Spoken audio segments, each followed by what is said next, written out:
It's CoverGirl, it's new, and it's cheap.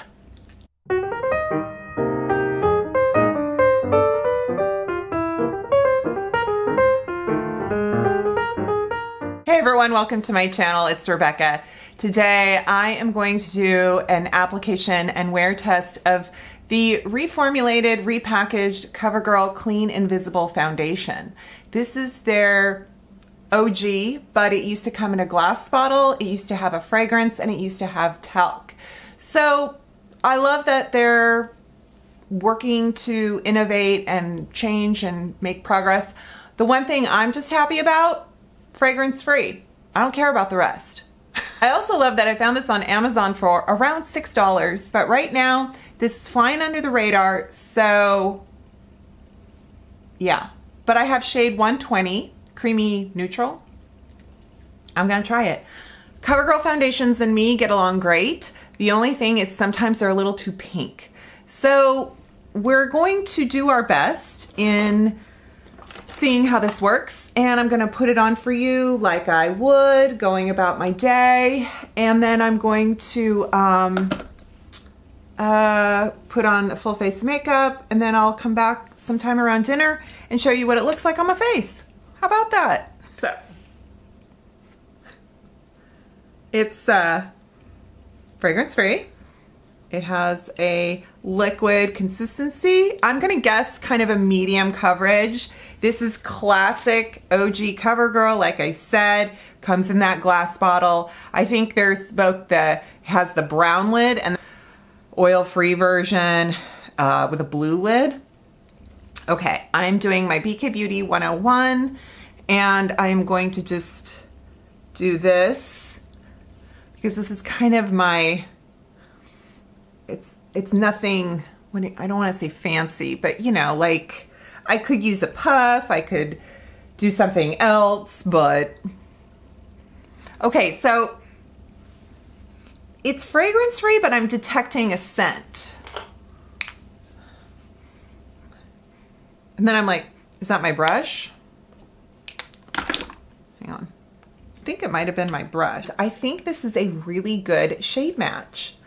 I feel like it's not too yellow, it's not too pink, it's looking like it's going to match my neck. If I self-tan more, I can play it up with bronzer or something. This looks really, really nice, and it's also a very smooth application, so it's blending nicely. It's just kind of sitting over my sunscreen. I'm wearing Dermatology. I'm gonna build it up and just see what we get, and I switched over to my Real Techniques Instapop brush.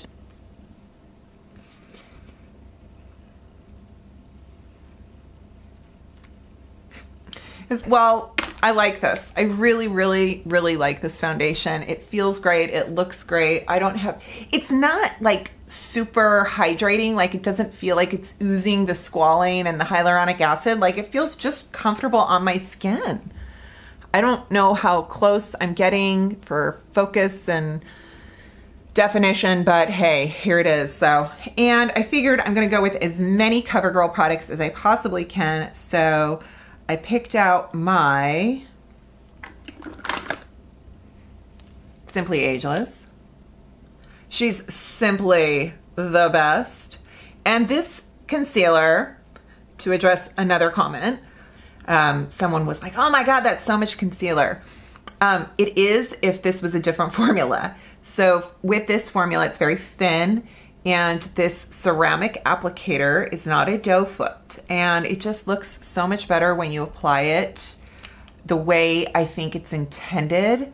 And yes, I can do it with a puff, I can do it with a brush, I can use my finger, but the idea is that there is something in the application of the ceramic wand. So that is what I'm doing. I am not just piling on concealer with a doe foot, and this formula is very thin. And actually, as much as I love it and people have purchased it on my recommendation, I've also heard from folks that say it doesn't provide enough coverage. And I get that. I understand. It isn't necessarily for everyone. So isn't it wonderful that we have so many choices? I remember when I worked at the counter, the cosmetic counter at Nordstrom, and this was in the 90s, and people would already come up and go, oh my gosh, there's just so much to choose from. Why is there so much to choose from? And it's like, because makeup is a very individual, personal experience, and not everything works for everybody. And so it's nice to have a choice. And there's still choices that we haven't explored yet, right? I'm sure there are people still not with their needs met in the beauty community. All right, so I'm using my little cushion sponge from Amazon, and I love to blend my products with this. And it's like this little buffer. And so many of you were like, oh my gosh, I do the same thing. So you've already picked up on the steal your cushion foundation pad and just use it for everything, right? Okay, and so then I'm gonna go in actually with this puff, and I'm gonna use my CoverGirl pressed powder.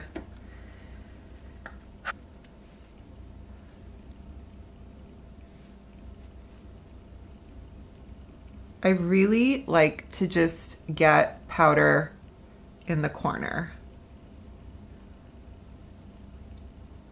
I mean, I can powder other places, but that right there is where all my body, the heat from my skin and just everything that goes on in my face, it's like it generates that heat and moisture. So it's like if I can powder right there, I will be better off in terms of product moving around. And then a really good thing to do, especially in summer, even just over your sunscreen, if you're not wearing any eyeshadow, but you're gonna wear either liner or mascara, is powder over your lids and a little bit on your lashes. And then that will put everything in place. So when you're sweating and doing things, you're not gonna kind of keep transferring product. All right, so this is beautiful. Look at, I have my CoverGirl. This is my soft mink. Oh, this one does have a fragrance though, because it's the original formula. And God, I love it. And I did this, you guys, did you see the Hulu St. Elmo's Fire Brats? It was the Andrew McCarthy documentary called Brats, and it focused on the article that came out right when St. Elmo's Fire was being released and all the Brat Pack freaked out. And anyway, so I did a little Instagram tribute of my own, and I used this because this to me is very like 80s, but it is probably one of the most gorgeous blushes that still, look at that. Look at that. I don't know. There might be some Rare Beauty blush still on this brush, but that is so beautiful. Soft mink. When CoverGirl makes this, reformulates this, which I am sure they will, please, I hope the color stays the same. But if you're going to do it without fragrance and talc free, whatever you guys are going to do, please, hello, I will tell you if the color holds muster. Not mustard, muster. All right, and then CoverGirl brows.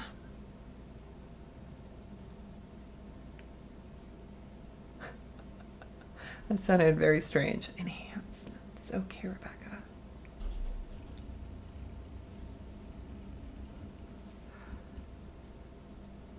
I would say this product is very similar to the NYX Lift and Snatch, to the Maybelline Build-A-Brow.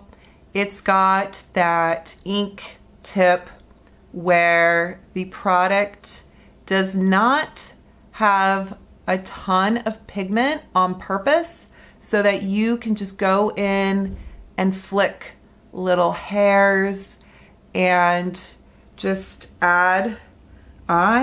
Something I love that sometimes it's hard to find is the Easy Breezy Brow, and this is a brow gel, and I might need to get a fresh one, and it's kind of a perfect shade. It's kind of a perfect formula. It's tinted. It's very affordable. Everybody loves the e.l.f. Wow Brow. Is that what it's called? I like this one. This to me is sort of my, if you're gonna get a cheap brow, what is it gonna be? I'm also going to use my clean shadows. These are such an amazing shadow quad if you're looking for something very, very neutral.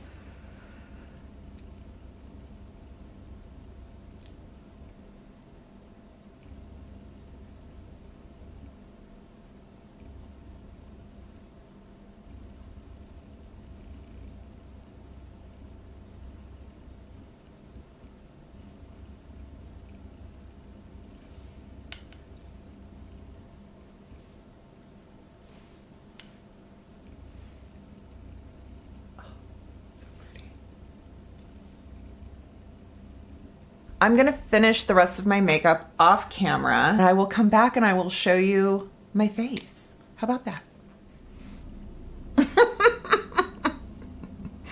In my funny face. Or is that Barbara Streisand? Judy Garland. Who did that? Audrey Hepburn. Who am I thinking of? Anyway, I'll find out. Hello, I'm back. Okay. Not only I love this foundation, but I'm actually trying the new Maybelline lip liners and they're amazing. So I'll do a different video on that, but love them. And then I'm wearing my Iris and Romeo mascara, which is at Sephora. Speaking of high end, I cannot get over this mascara. It gives me those wispy, fluttery lashes of my dreams. So that is going to be an entirely different video, I think. Okay, let's talk about the makeup. I'm wearing this lipstick. It's from CoverGirl and it's called Coral Dreams and it's their Exhibitionist Cream. I'm not even wearing gloss over it. I'm surprised, like it's a little bit, it's not very vibrant, but I think it's working. So I don't think it's giving too much. It's not a lot of contrast, but it's kind of like a nude, like a coral nude. Okay, foundation is beautiful. I didn't add anything else. There is no setting spray. I didn't even put any bronzer on, and I didn't put any other powder. So what I'm looking at right now is just the foundation as we applied it, and I love it. There's no creasing. It's not oxidizing yet. Sometimes CoverGirl oxidizes on me. So I'm gonna I'm gonna check in. It's almost 11 a.m. and all right, I'll see you guys in a little while, like 7 hours. What time is it? Did I say it would be 7 hours? It's like 8 hours. Yeah. All right. So folks, let me show you close up. I like it. I like it a lot. The finish has held up. I reapplied my lipstick. Everything else has pretty much stayed in place. Look at this. So I loved the e.l.f. Satin Finish Foundation, and I think this wears longer. It doesn't have as much hydration. So the e.l.f. Satin Finish, the ingredients are a lot more, they're a lot more moisture gathering. That one did wear away, but I liked that it was when it wore down, it was smooth and it didn't look patchy and it didn't look like it was sitting in pores and, you know, you get those like pinholes. So this though, I feel provides the coverage longer and it doesn't have that kind of glistening feeling. It's just comfortable. So I didn't do a lot of powder. I didn't touch up with powder. and I only put my regular moisturizer on, sunscreen on, and I didn't do any primer. So using me as kind of your base in terms of what to decide, like, are you more dry, are you more oily? But I think it's an excellent foundation to have on hand for the price. I'm not sure the price point, if it's consistent, because Amazon changes their price point. But if it's around $10 or less than, I think it's pretty good. I think it's great. I think CoverGirl, whatever you're doing to reformulate and modernize and keep going, I like it. So yay to the clean foundation. Okay, alrighty. Thank you so much for watching. Take care. I hope you enjoyed this. If you want to see some of my other foundation reviews, I can list that playlist, and take care. I'll see you next time. Bye.